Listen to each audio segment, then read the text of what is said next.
ಕಾರಣಕ್ಕೆ ಮಾಡಿದ್ರೆ ಮತ್ತೆ ಇವತ್ತಿನ ಸಭೆಯಲ್ಲಿ ಯಾರ್ಯಾರ ಸಭೆಯಲ್ಲಿ ಸೇರಿರ್ತಕ್ಕಂಥ ವಿಷಯ ಒಂದೇನೆ.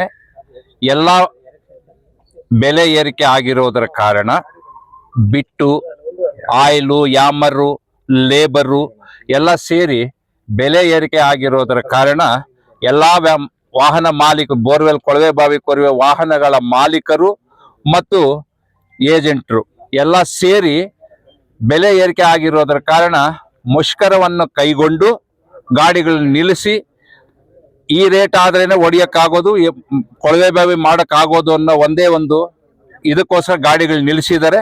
ನಿಲ್ಲಿಸಿದ ನಂತರ ಈಗೆಲ್ಲ ಒಂದು ತೀರ್ಮಾನಕ್ಕೆ ಬಂದು, ಸಭೆ ಸೇರಿ ಒಂದು ತೀರ್ಮಾನಕ್ಕೆ ಬಂದ ನಂತರ 1,00,000 ಅದು ಹೇಳ್ಬೇಕು, 1,60,000ಕ್ಕೆ ತೀರ್ಮಾನ ಆಗಿದೆ.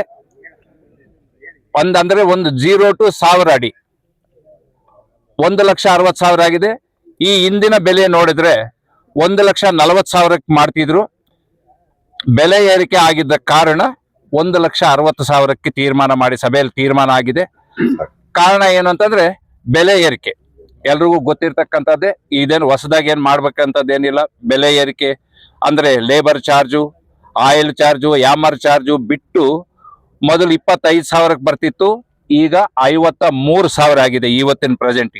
ಈ ಬೆಲೆ ಏರಿಕೆ ಇನ್ನು ಮುಂದಕ್ಕೆ ಜಾಸ್ತಿನೂ ಆಗಬಹುದು. ಆ ಕಾರಣಕ್ಕಾಗಿ ಏನೋ ಒಂದು ರೇಟ್, ಈ ರೇಟ್ಗಾದ್ರೂ ಓಡಿಸಿದ್ರೆ ಮಾತ್ರನೇ ಮಾಲೀಕರಿಗಾಗಲಿ ಇರೋರ್ಗಾದ್ರೂ ಆಗೋದು.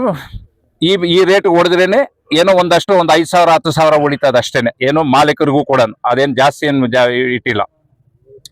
ಆ ಒಂದು ಸಂದರ್ಭಕ್ಕೆ ರೈತ ಬಾಂಧವರು ಮೈನ್ ಮುಖ್ಯವಾಗಿ ಇದೆಲ್ಲ ಏನೇ ಮಾತಾಡ್ಕೊಂಡ್ರು, ಏನೇ ಮಾಡಿದ್ರು ಸಹಿತ ರೈತರು ಮುಖ್ಯವಾಗಿ ಇದಕ್ಕೆ ಅವರು ಕೂಡ ಚೆನ್ನಾಗಿರ್ಬೇಕು ಅಂತಂದ್ರೆ ಅವ್ರಿಗೂ ಗೊತ್ತಿರತ್ತೆ ಏನು ಈ ಬೆಲೆ ಏರಿಕೆ ಆಗಿರೋದು ಎಲ್ಲರಿಗೂ ಗೊತ್ತಿರಕ್ಕಂತ ಸಂಗತಿ ಇದು. ಆ ಕಾರಣಕ್ಕಾಗಿ ಇವತ್ತೆಲ್ಲಾನು ಒಂದು ವಾರದಿಂದ ಗಾಡಿಗಳು ನಿಲ್ಲಿಸಿದ್ರು. ಇವತ್ತು ನಿಲ್ಲಿಸಿ ಎಲ್ಲ ಸಭೆ ಸೇರಿ ನಂತರ ಈ ತೀರ್ಮಾನಕ್ಕೆ ಬರಲಾಗಿದೆ. ಇದಾದ್ಮೇಲೆ ಇದನ್ನ ನಡ್ಕೊಂಡು ಈ ಬೆಲೆಯನ್ನ ನಡ್ಕೊಂಡು ಹೋದ್ರೇನೆ ನಾವೇನಾದ್ರೂ ಮುಂದಕ್ಕೆ ಮಾಡಕ್ ಆಗೋದು ಅನ್ನೋದು. 1,000 ಅಡಿ ಆದ್ಮೇಲೆ ಏನಾದ್ರು ಬದಲಾವಣೆ ಇದೆಯಾ? 1,000 ಅಡಿ ಆದ್ಮೇಲೆ ಮೊದಲು ಓಡ್ತಿದ್ದ ರೇಟ್ಗಳೇ ಅದಕ್ ಮೇಲೆ ಈಗ ಸ್ಟಾರ್ಟಿಂಗ್ ರೇಟ್ ಮಾತ್ರನೇ ನಮಗೆ ಪ್ರಾಬ್ಲಮ್ ಆಗಿರೋದು. ಅದು ರೇಟ್ ಅದೇ ಏನಿಲ್ಲಪ್ಪ, 1,000 ಅಡಿ ಮೇಲೆ ಮೊದಲಿಂದ ಏನ್ ರೇಟ್ ಓಡಿಸ್ತಿದ್ರು ಅದೇ ರೇಟೇನೆ, ಹಳೆ ರೇಟೇನೆ. ಕಾರಣ ಏನಪ್ಪಾ ಅಂದ್ರೆ 0 to 1000 ಏನ್ ಕೊರಿತಿದೀವಿ ಅಲ್ಲೇ ಬಿಟ್ಟು ಈಗ ಕೆಲವು ಕಡೆ ಎಲ್ಲಾನು 500 ಅಡಿಗೆ ನೀರ್ ಬರುತ್ತೆ, ಕೆಲವು ಕಡೆ 1,000 ಅಡಿಗೆ ನೀರ್ ಬರುತ್ತೆ, ಕೆಲವು ಕಡೆ 300 ಅಡಿಗೂ ನೀರ್ ಬರ್ತಾ ಇದೆ. ಇದನ್ನೆಲ್ಲ ಸೇರಿಸ್ಕೊಂಡು ಮಾಡ್ಬೇಕು ಅಂತಂದ್ರೆ ವರ್ಕೌಟ್ ಆಗ್ತಿಲ್ಲ ಗಾಡಿಗಳವ್ರಿಗೆ. ಒಂದು ವರ್ಕೌಟ್ ಆಗದೆ ಇರೋ ಒಂದು ಕಾರಣಕ್ಕೆ ಇದನ್ನೆಲ್ಲ ಸೇರಿ ಮಾತಾಡಿ ಈ ಬೆಲೆಯನ್ನ ಫಿಕ್ಸ್ ಮಾಡಿದ್ದಾರೆ. ಏನು ಸಂಬಂಧ ಇರಲಿಲ್ಲ. ಇದು ಡಿಸೆಂಬರ್ ಅಲ್ಲಿ ಬೆಟ್ ರೇಟ್ ಕಡಿಮೆ ಇತ್ತು, 25,500 26,000 ಬೆಟ್ ರೇಟ್ ಇತ್ತು. ಈ ಜನವರಿ 20ನೇ ತಾರೀಕಿಗೆ 53,000 ಬೆಟ್ ರೇಟ್ ಆಗಿದೆ. ಒಂದು ಬೆಟ್ ಮೇಲೆ ಒಂದು ಬೆಟ್ಟು ಒಂದು 2 ಪಾಯಿಂಟ್ಗೆ ಹಾಕ್ಬೋದು ಅಷ್ಟೇ. ಒಂದು 2 ಪಾಯಿಂಟ್ಗೆ ಅಂದ್ರೆ 1,800 ಅಡಿ ಓಡುತ್ತೆ ಒಂದು ಬೆಟ್ಟು. ಆ ಒಂದು ಬೆಟ್ಟು 1,800 ಅಡಿ ಓಡ್ಬೇಕಾದ್ರೆ ಆಮೇಲೆ ಅದು ಸ್ಕ್ರಾಪ್ ಆಗುತ್ತೆ. ಆಮೇಲೆ ನಮ್ಮ ಲೇಬರ್ ಸಮಸ್ಯೆನೂ ವಿಪರೀತ ಜಾಸ್ತಿ ಆಗಿದೆ. ಈ ಪೊಂಗಲ್ ಮುಗೀತು ಅಂದ್ರೆ ತಮಿಳ್ನಾಡಿಂದ ಬರೋಂಥ ವರ್ಕರ್ಸು ಅವ್ರದ್ದೇ ಯಾವ್ದು ಒಂದು ಡಿಮ್ಯಾಂಡ್ ಹೇಳ್ತಾರೆ, ನಮ್ಗೆ ರೇಟ್ ಇಷ್ಟು ಕೂಲಿ ಕೊಟ್ಟರೆ ಅಂತ. ಯಾಕಂದ್ರೆ ರಾತ್ರಿ ಆಗಲೂ ಕೆಲಸ ಮಾಡ್ಬೇಕು, ಬೋರ್ವೆಲ್ ಕಾಡಲ್ಲಿ ಕೆಲಸ ಮಾಡಬೇಕು. ಯಾಕಂದ್ರೆ ನಾವು ಸಿಟಿ ಒಳಗೆ ಪಾಯಿಂಟ್ ಓಡಿಸಂಗಿಲ್ಲ.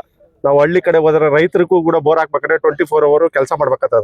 ರೈತರಿಗೂ ಕಷ್ಟ ಇದೆ. ಯಾಕಂದ್ರೆ ಇವತ್ತಿನ ಮಾರ್ಕೆಟ್ ಅಲ್ಲಿ ರೈತರಿಗೂ ತರಕಾರಿ ರೇಟ್ ಇಲ್ಲ. ಅದಕ್ಕಾಗಿ ನಾವೆಲ್ಲ ಏಜೆಂಟ್ ಮತ್ತೆ ಓನರ್ಸ್ ಎಲ್ಲ ಸೇರಿ ರೈತರು ಉಳಿಬೇಕು, ಏಜೆಂಟ್ ಉಳಿಬೇಕು, ಓನರ್ಸ್ ಉಳಿಬೇಕು ಅಂತ ಒಂದು ಸಭೆ ಮಾಡಿ ಒಂದು ತೀರ್ಮಾನ ಮಾಡಿ ಒಂದು ವಾರದಿಂದ ಗಾಡಿ ನಿಲ್ಸಿದ್ರಿ. ಇವತ್ತು ಏಜೆಂಟ್ ಮತ್ತೆ ಓನರ್ಸ್ ಎಲ್ಲ ಮೀಟಿಂಗ್ ಮಾಡಿ ಒಂದು ರೇಟ್ ಫಿಕ್ಸ್ ಮಾಡಿ, ಈ ಕಡೆ ರೈತರಿಗೂ ತೊಂದರೆ ಆಗೋದ್ ಬೇಡ, ಈ ಕಡೆ ನಮ್ಮ ಏಜೆಂಟ್ಗೂ ತೊಂದರೆ ಆಗೋದ್ ಬೇಡ, ಈ ಕಡೆ ಓನರ್ಸ್ಗೂ ತೊಂದರೆ ಆಗೋದ್ ಬೇಡ ಅಂತ 1,000 ಅಡಿಗೆ 1,60,000 ರೂಪಾಯಿನ ಫಿಕ್ಸ್ ಮಾಡಿದ್ರಿ. ಹಿಂದೆ ರೇಟಲ್ಲಿ ಬಂದು 1,40,000 ರೂಪಾಯಿ ಇತ್ತು ಈ December ತಿಂಗಳಲ್ಲೆಲ್ಲ.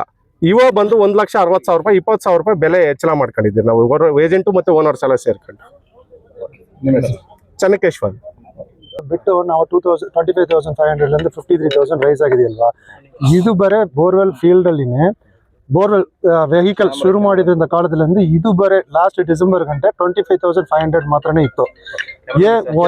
Within 20 days within coming ಜನವರಿ 1st ಮಾತ್ರ ಆಲ್ಮೋಸ್ಟ್ ನೋಡಿದ್ರೆ 27,000 rupees ಎಕ್ಸ್ಟ್ರಾ ಆಗಿದೆ. ಇದು ಬಂದು ನಾವು 500ಕ್ಕೂ ನಾವು ರೇಟ್ ಬಂದು ಫಿಕ್ಸ್ ಮಾಡ್ಕೊಂಡು ಹೋದ್ರೆ ಅದು ನಮ್ಗೆ ಉಳಿಯಲ್ಲ. ಯಾಕಂದ್ರೆ ಎಕ್ಸ್ಪೆನ್ಸಸ್ ಬಂದು ಕೆಳಗಡೆ ಹೋಗೋದಲ್ಲಿ ಜಾಸ್ತಿ ಇರುತ್ತೆ, ಮೇಲ್ಗಡೆ ಕಮ್ಮಿ ಇರುತ್ತೆ ಅಂತ ಎಲ್ಲ ಹೇಳ್ತಾರೆ. ಬಟ್ ನೀವು 500 ಅಡಿ ಹೊಡೆದಿದ್ರೇನೋ, 1000 ಅಡಿ ಹೊಡೆದಿದ್ರೇನೋ, 1500 ಅಡಿ ಒಂದೇ ಪಾಯಿಂಟ್ ಹೊಡೆದಿದ್ರೇನೋ ಒಂದು 2800 ಫೀಟ್ ಬರುತ್ತೆ ಒಂದು ಬಿಟ್ಟು ಅಷ್ಟೇ. ಈಗ ನನಗೆ ಡೆಪ್ತ್ ಹೋಗುತ್ತಂದ್ರೆ ಡೆಪ್ತ್ ಅಲ್ಲಿ ನಮ್ಗೆ ಆವರೇಜ್ ಆಗುತ್ತಂತ ಒಂದು ವಿಷಯ ಇದ್ರೆ ಕೂಡ, ಈಗ ಎಲ್ಲ ಕೆರೆಗಳ ನೀರು ತುಂಬಿರೋದಕ್ಕೆ ಎಲ್ಲ 700 800 ಇವೆಲ್ಲ ಇಷ್ಟೇ ಬರ್ತಾ ಇರೋದು. ಅದಕ್ಕೆ ನಮ್ಮ ಎಕ್ಸ್ಪೆನ್ಸಸ್ ಒಂದು ನಾವು ಬೇರೆ ಮಾಡಕ್ ಆಗ್ತಾ ಇಲ್ಲ. ಅದಕ್ಕೆ ನಾವು ಇಷ್ಟು ರೇಟ್, ನಾವು 1000ಕ್ಕೆ ಒಂದು ರೌಂಡ್ ಆಫ್ ರೇಟ್ ಮಾಡೋಣ ಅಂತ ಒಂದು ರೇಟ್ ಕೊಟ್ಟಿದ್ದೀವಿ. ಈವನ್ ನಮ್ಮ ಏಜೆಂಟ್ ಅವರು ಸೆಪರೇಟ್ ಅಲ್ಲಿ ಕೊಟ್ಟರೆ ಕೂಡ ಅದು ಅಡ್ಜಸ್ಟ್ಮೆಂಟ್ ಮಾಡಿ ಅದರಲ್ಲಿ ಅವರು ಒಂದು ಕ್ಯಾಲ್ಕುಲೇಷನ್ ಮಾಡಿ ಕೊಡ್ತಾರೆ. ಬಟ್ ನಮ್ಮ ಗಾಡಿಗೆ 1,60,000 ಬಂದ್ರೇನೆ ಈಗ ನಾವು ರನ್ನಿಂಗ್ ಮಾಡಕ್ ಆಗೋದು ಸಾಧ್ಯ. ಯಾಕಂದ್ರೆ ಒಂದು ಬಿಟ್ಟ ಮೇಲೆ ನಮ್ಗೆ ಆಲ್ಮೋಸ್ಟ್ 15,000 ಒಂದು ಪಾಯಿಂಟ್ಗೆ ನಾವು ಬೇರ್ ಮಾಡ್ತಾ ಇರೋ ತರ ಇದೆ. ಲೇಬರ್ ಬಂದು ಈಗ ಆಲ್ಮೋಸ್ಟ್ ನೋಡಿದ್ರೆ ಒಂದು ಗಾಡಿಗೆ ಲಾಸ್ಟ್ ಪ್ರೀವಿಯಸ್ ನಮಗೆ ಒಂದು 6 months before onwards labours cost ಮಾತ್ರ 30% ಇನ್ಕ್ರೀಸ್ ಆಗಿದೆ. ಲೇಬರ್ ಕಾಸ್ಟ್ ಮಾತ್ರ ಇಲ್ಲ, ಈವನ್ ನಾವು ಸರ್ವಿಸ್ ಮಾಡ್ತಾ ಇರೋದು ಮೈನ್ ನಮ್ಮ ಕಂಪ್ರೆಸರ್ಗೆ ಕಮಿನ್ಸ್ ಆಯಿಲ್ಗಳಾಗಲಿ ಫಿಲ್ಟರ್ಗಳಾಗಲಿ, ಈವನ್ ಒಂದು ಫಿಲ್ಟರ್ ಮೇಲೆ 40% ಜಾಸ್ತಿ ಆಗಿದೆ. ಪರಿಸ್ಥಿತಿ ಹಿಂಗಿದೆ. ಮೆಟಲ್ ಅಲ್ಲಿ ಬಂದು ಎಲ್ಲ 5 ರೂಪಾಯಿ ಜಾಸ್ತಿ ಮಾಡಿದ್ದಾರೆ. ಈವನ್ ನಾವು ಡ್ರಿಲ್ಲಿಂಗ್ ಮಾಡ್ತಾ ಇರೋ ರಾಡ್ಗಳಾಗಲಿ, ಮತ್ತೆ ನೀವು ರಾಡ್ ನಮ್ದು ಮಾಸ್ಕ್ ಅಲ್ಲಿ ಇರೋದು rope, extra spares items, oil, ಪ್ರತಿಯೊಂದು ಎಲ್ಲ ಇನ್ಕ್ರೀಸ್ ಆಗಿದೆ.